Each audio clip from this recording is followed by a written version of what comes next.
So once we have the spine model, the guides have been created and they fit specifically on that spine model. Each level is specific. So in surgery, the patient's spine is exactly like our model. It's been created from that CT scan that she had done. So the guides fit specific. So if we imagine this as our patient in the operating room, once we have all the bone exposed, we drop our guide into place.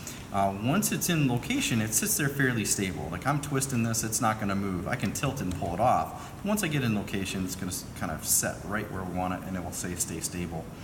So once that's in place, we have a cannula that drops through the guide onto the bone. Then through that cannula, we're able to drill, and that's, you can kind of see it right there going down into the bone, and it heads all the way into the vertebral body, right through that pedicle in the safe zone. Once that's done, we're able to take this off. We have the option to tap through the guide, but I usually tap freehand.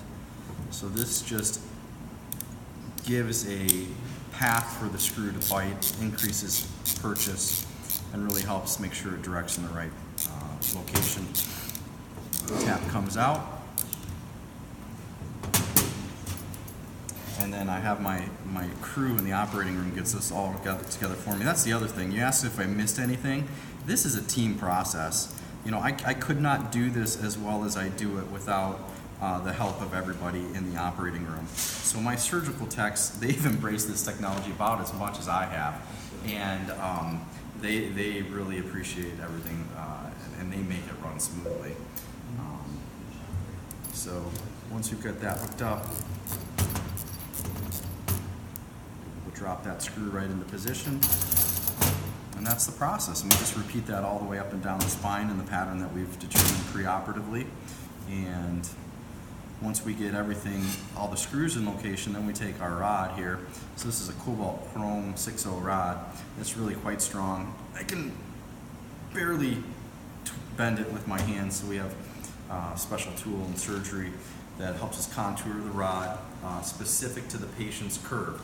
So in surgery, after I'm looking at the spine, after I've felt the flexibility of the spine, I then create the curve of the rod that will then drop into each screw, and then I'm able to actually turn the rod to then turn the spine and rotate the spine and get the correction that we want, and then lock everything tight. So once that rod's in there, a set screw goes on top and fixes everything in position. And then that holds the alignment for the spine, and then the body does what it does. It creates new bone so that each of these individual vertebrae will grow together and it'll become one solid piece of bone, and that's what prevents the progression of the curve long term.